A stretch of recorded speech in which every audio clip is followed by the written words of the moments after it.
बिस्मिल्लाहिर्रहमानिर्रहीम। अस्सलाम वालेकुम students, welcome back to my channel educational tips. कैसे हैं आप सब? उम्मीद करती हूँ आप सब बच्चे बिल्कुल ठीक होंगे। तो बच्चों, आज ही मैं आपके साथ शेयर करने जा रही हूँ यूनिट नंबर 6 है जी हमारे पास केमिकल बॉन्ड्स के बारे में, यानी कि किस तरह से दो एटम आपस में बॉन्ड बनाते हैं, किस तरह से केमिकली रिएक्ट कर रहे हैं, इन सारी बातों का आज हम डिस्कस करेंगे। तो चलिए स्टार्ट करते हैं अपना आज का lecture. Fireworks are the result of chemical reactions involving a few key components like a fuel sources and oxygen and the color producing chemical mixture। अब वो कह रहे हैं कि ये जो हमारे पास पटाखे बजते हैं, ठीक है, ये फायरवर्क्स जितने भी होते हैं, ये क्या है कि ये बेसिकली इसके अंदर कोई रिएक्शन हो रहा होता है जिसके रिजल्ट में ये पटाखे से नजर आते हैं, लाइटनिंग कलरिंग नजर आती है। The oxygen break down the chemical bond in the fuel releasing energy. Fire kick starts the chemical reaction. अब जब हमारे पास जो ऑक्सीजन है जब वो इन केमिकल बॉन्ड्स इस फायरवर्क के अंदर बने हुए होंगे, उनके साथ जाकर रिएक्ट करता है, तो ये फायरवर्क्स रिजल्ट में होता है। ठीक है, तो रिजल्ट में ये हम लोगों को पटाखे से नजर आते हैं। Chemical reaction is a process, ये केमिकल रिएक्शन की डेफिनेशन है। ठीक है, is the process when two more reactant are converted into a new product, यानी कि जब दो चीज़ें आपस में रिएक्ट करेंगी और रिजल्ट में हमारे पास एक कम्प्लीटली न्यू प्रोडक्ट बनेगा, तो वो क्या है, हमारे पास केमिकल रिएक्शन है। There are enormous type of new material which are form due to the different combination of elements in the periodic table. ठीक है, अब वो कह रहे हैं कि हमारे पास मुख्तलिफ तरह की चीज़ें बनती हैं जब मुख्तलिफ तरह के जब केमिकल्स जो ये periodic टेबल में से कोई से दो सब्सटेंसेस आपस में रिएक्ट करेंगे, तो हमारे पास मुख्तलिफ तरह की चीज़ बनेगी। ठीक है, जैसे लिथियम और बेरिलियम आपस में रिएक्ट कर दें तो कम्प्लीटली डिफरेंट चीज़ बनेगी। सोडियम और मैग्नीशियम आपस में रिएक्ट कर दें तो कम्प्लीटली डिफरेंट चीज़ बन जाएगी। ठीक है, many people put salt in food for flavour. Salt has sodium and chlorine bond together to make a compound that is sodium chloride. अब हम लोग क्या करते हैं, हम लोग सालन के अंदर नमक डालते हैं ना, फ्लेवर के तौर पर, टेस्ट के तौर पर। ठीक है, अब सॉल्ट के अंदर बेसिकली क्या है, सोडियम और क्लोरीन, सोडियम और Na और Cl दोनों आपस में बॉन्ड बनते हैं, दोनों आपस में रिएक्ट करते हैं, रिजल्ट में सॉल्ट बनता है दैट इज सोडियम क्लोराइड। ठीक है, atomic bond with each other in order to gain a stable arrangement of the outer electron like an atom of group 8a element। अब वो कह रहे हैं कि हमारे पास जो जितने भी एटॉमिक बॉन्ड्स है वो हमारे पास क्या कर रहे हैं, वो आप अपने आउटर मोस्ट शेल को, हम लोगों ने पिछले चैप्टर में पढ़ा था ना कि हर एटम के, फॉर एग्जांपल ये एक एटम है, इसके पास आउटर मोस्ट शेल में, फॉर एग्जांपल हाइड्रोजन की बात कर लेते हैं, हाइड्रोजन के पास एक इलेक्ट्रॉन होता है, इसके पास आउटर मोस्ट शेल में एक इलेक्ट्रॉन है। ठीक है, जब इसने किसी और के साथ, फॉर एग्जांपल सोडियम के साथ इसने रिएक्ट किया, ठीक है, अब सोडियम के आउटर मोस्ट शेल में अगर कोई एक फ्री इलेक्ट्रॉन है तो वो उसने इसको दे देना ताकि इसका आउटर मोस्ट शेल यानी कि दो कंप्लीट हो जाए। ये फर्स्ट शेल के अंदर दो होते हैं, इसके पास एक था, एक इसने Na से ले लिया, स्टेबल बन गया और रिजल्ट में हमारे पास एक बाय प्रोडक्ट बन जाएगा। ठीक है ना, in the word the bond in order to gain 8 electron in the outer most shell और 2 if they have only 1 shell. ठीक है, अगर वो कह रहे हैं कि हमारे इसका मतलब ये है कि एक एटम को 2 इलेक्ट्रॉन चाहिए अगर उसके पास उसका सिर्फ एक शेल है, और अगर 2 शेल हैं तो उसको 8 इलेक्ट्रॉन चाहिए अपना आउटर मोस्ट शेल कंप्लीट करने के लिए। वैलेंसी क्या है? Valency is the combining capacity of an element to form a compound, यानी कि जो वो कैपेसिटी है एक एटम की, वो कैपेसिटी है कि वो कितनी स्पीड से दूसरे एटम के साथ जाके जुड़ता है ताकि एक न्यू कंपाउंड बन सके, कितनी कैपेसिटी के साथ जुड़ता है। It is the number of electron the outer most in the valence shell of an atom that are lost, gain और शेयर्ड। ये क्या है, ये आउटर मोस्ट शेल के अंदर जो इलेक्ट्रॉन्स हैं ये इसके ऊपर डिपेंड करता है कि अगर इसके पास फॉर एग्जांपल हाइड्रोजन के पास 1 है, ठीक है, तो ये कितनी स्पीडली इसके साथ जाके ये लूज करेगा या शेयर करेगा। ठीक है, किस तरह से वो सारी क्या है, दैट इज वैलेंसी।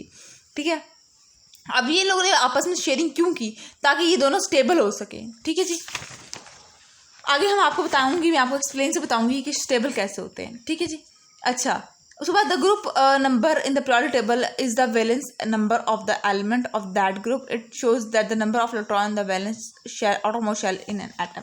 अब वो कह रहे हैं कि हमारा जो ग्रुप नंबर जोन सा भी होगा, ये पीरियड नंबर है, ये ग्रुप नंबर है। ठीक है, अब ग्रुप नंबर हमारा जोन सा भी होगा, वो बताएगा कि हमारे पास कितने आउटर मोस्ट शेल में इलेक्ट्रॉन है। इसका अगर हम लोग देखिए, अगर हम लोग इस वाले ग्रुप की बात करें, ग्रुप 1 की बात करें, तो इसका आउटर मोस्ट शेल में 1 ही होगा, 1 इलेक्ट्रॉन होगा। इसके अंदर बात करें तो इनके आउटर मोस्ट शेल में 2 इलेक्ट्रॉन्स होंगे। ठीक है, इसकी बात करें तो इसके आउटर मोस्ट शेल में 3 होंगे। मतलब आउटर जो ग्रुप नंबर है ना, ये बताते हैं कि हमारे आउटर मोस्ट शेल में कितने इलेक्ट्रॉन्स हैं।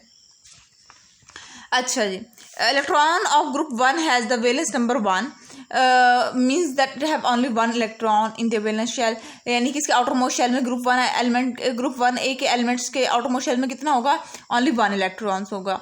Similarly elements of group 2 has valence number 2 means they have 2 electrons. इस तरह से ग्रुप 2 के एलिमेंट्स के पास आउटर मोस्ट शेल में 2 इलेक्ट्रॉन्स हो गए. वो कह रहे हैं 8A की बात करें तो 8A के 2 electrons such as helium in the valence shell और 8 इलेक्ट्रॉन लाइक नियॉन और रेडियन, 8 इलेक्ट्रॉन्स होते हैं. ठीक है. The elements of group 8A have stable valence shell, therefore this group is also known as zero group. अब 8A की जो elements 8A group जो है, ग्रुप नंबर 8 जो है, इसके इलेक्ट्रॉन्स क्या कहते हैं, वो कहते हैं कि इनके ग्रुप 8A के एलिमेंट्स को ना तो किसी से लेने की ज़रूरत पड़ती है ना देने की ज़रूरत पड़ती है, ये कम्प्लीटली स्टेबल होते हैं. ठीक है. इस वजह से इसको क्या, दूसरा ग्रुप 8A के एलिमेंट्स को क्या कहते हैं, जीरो ग्रुप भी कहते हैं. ठीक है जी. अच्छा, अब हम लोग बात कर लेते हैं. अब मैं आप लोगों को कम्प्लीटली बात करते हैं हम लोग इसके शेयरिंग के बारे में. हाइड्रोजन एटम की बात करें. हाइड्रोजन का पास 1 इलेक्ट्रॉन होता है, ये देखिए 1. हीलियम के पास देखें 2 इलेक्ट्रॉन, यानी कि इसका आउटर मोस्ट शेल कंप्लीट है. ठीक है. नियॉन को देख ले 8 इलेक्ट्रॉन होते हैं, 2 एक शेल के अंदर आ गए. अब दूसरे वाले शेल के अंदर 8 होने चाहिए, 1 2 3 4 5 6 7 8 पूरे हैं. ठीक है. यानी कि इसके पास कितने, इसका ये वाला कंप्लीट स्ट्रक्चर है. सोडियम को देखें 11 इलेक्ट्रॉन्स होते हैं, 1 2 3 4 5 6 1 2 3 4 5 6 7 8. इसका आउटर मोस्ट शेल के अंदर 1 इलेक्ट्रॉन है, इसके इधर भी 1 इलेक्ट्रॉन होना चाहिए था ताकि वो अपना शेल पूरा कर सके. इसके इलेक्ट्रॉन पूरे नहीं है. ठीक है जी. Atom react and make bond with each other in order to gain a stable arrangement of valence electron. अब देखिए इतना हाइड्रोजन है हमारे पास, सोडियम है, हाइड्रोजन है, सोडियम है.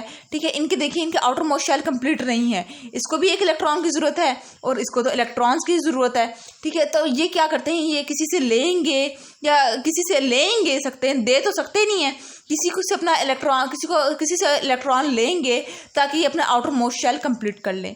एटम लूज गेन और share electron to become stable. Atom क्यों ये गेन करते हैं, यानी गेन करना है लेना. ठीक है. गेन क्यों करते हैं या अपना इलेक्ट्रॉन किसी को क्यों देते हैं, ताकि वो अपने आप को स्टेबल कर सकें. अब देखिए इसका 1 इलेक्ट्रॉन है. अब इसके साथ अगर सोडियम के साथ अगर हाइड्रोजन को रिएक्ट करवा दूं तो ये उसको दे देगा ना, ताकि अगर, क्योंकि इसका सेकंड शेल तो कंप्लीट है, जब ये वाला इलेक्ट्रॉन उसको दे देगा, जहाँ से ये वाला शेल गायब हो जाएगा. मैं आपको रजिस्टर पे करके दिखाती हूँ. देखिए हाइड्रोजन है.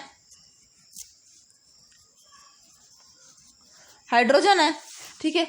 हाइड्रोजन को देखें तो इसके पास हमारे पास कितने इसके अंदर इलेक्ट्रॉन होते हैं. हाइड्रोजन के अंदर हमारे पास सिर्फ और सिर्फ हमारा 1 ही इलेक्ट्रॉन होता है. आउटर मोस्ट शेल इसका सिर्फ शेल ही 1 ही होता है. ठीक है. अच्छा देखिए ये इसका ये न्यूक्लियस है. ठीक है. अब इसको मैंने रिएक्ट करवा दिया, इसको मैंने सोडियम के साथ, एक ब्लर हो रहा है, सोडियम के साथ. सोडियम के कितने होते हैं, इसका तो 1 था, इसके 11 होते हैं. ठीक है. अब हम लोग बनाएंगे ये इसके इस शेल के अंदर 2 आ गए, अगले के अंदर 8 होने चाहिए, 1 2 3 4 5 6 7 8. अब ये कितने हो गए, 8 9 10 और 1 इधर.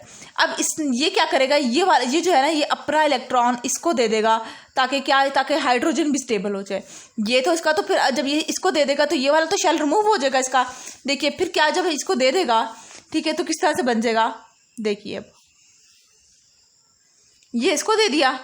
ठीक है. ये हाइड्रोजन का वैलेंस शेल कंप्लीट हो गया, हाइड्रोजन स्टेबल हो गया. अब सोडियम भी कह रहा है मैं भी तो स्टेबल हूँ ना, क्योंकि उसको भी तो वो 1 इलेक्ट्रॉन तंग कर रहा था, वो भी अनस्टेबल था. देखिए 1 2 3 4 5 6 7 8 ये स्टेबल हो गया. ये वाला जो इलेक्ट्रॉन है ये इसको दिया तो वो वाला शेल भी ख़त्म हो जाएगा. ठीक है. तो ये इस तरह से करके दोनों स्टेबल हो गए आपस में. ठीक हो गया. ये इस तरह से रिएक्शन होगा, इस तरह से वो आपस में दोनों इलेक्ट्रॉन एक दूसरे को स्टेबल कर लेते हैं. तो ये था आज का लेक्चर. होप सो आपको समझ आ गया होगा. अगर आज का लेक्चर आप सबको समझ आ गया है तो मेरे चैनल को सब्सक्राइब कर दीजिएगा, वीडियोस को लाइक कर दीजिएगा और साथ साथ बेल आइकन को प्रेस करना मत भूलिएगा. इससे मेरी आने वाली हर लेटेस्ट अपडेट सबसे पहले आप तक पहुंचेगी. मिलती हूँ किसी और वीडियो में. दुआ में याद रखिएगा, अपना ख्याल रखिएगा. अल्लाह हाफिज़.